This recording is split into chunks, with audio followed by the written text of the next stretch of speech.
Pope appeals for ceasefire and dialogue in Middle East war. Pope Leo XIV urges all those responsible for the ongoing conflict in the Middle East to agree to a ceasefire and reopen paths of dialogue. Addressing those responsible for the ongoing conflict between the US and Israel and Iran, Pope Leo XIV on Sunday launched an appeal in the name of the Christians of the Middle East and of all women and men of goodwill: cease the fire. Let paths of dialogue be reopened. Violence can never lead to the justice, the stability and the peace that peoples are awaiting, he said. As he turned to the faithful after the recitation of the Angelus prayer, the Pope recalled that the peoples of the Middle East have been suffering the atrocious violence of war for 2 weeks. Thousands of innocent people have been killed, and many others have been forced to abandon their homes. I renew my prayerful closeness to all those who have lost their loved ones in the attacks that have struck schools, hospitals, and residential areas, he added. Pope Leo also expressed great concern for the situation in Lebanon.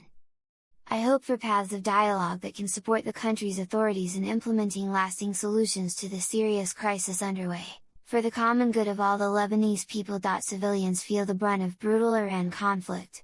The spillover from the conflict involving Iran has intensified across the Middle East, with civilians in Iran and Lebanon among the worst affected. 12 medical workers were killed on Friday when an Israeli strike hit a health center in southern Lebanon.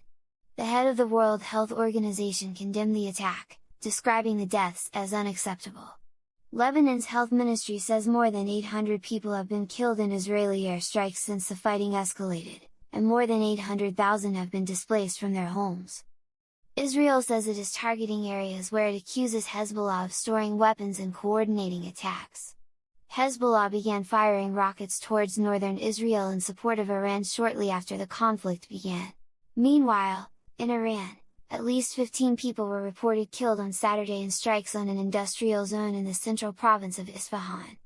Iranian authorities, the Iranian Red Crescent and several rights groups estimate that between 1,230 and 1,300 civilians have been killed since the start of the US-Israel campaign. The figures have not been independently verified. One of the deadliest incidents occurred on 28 February, the first day of the conflict, when a missile destroyed a girls' elementary school in Minab. Iranian media say between 168 and 180 people were killed, most of them children.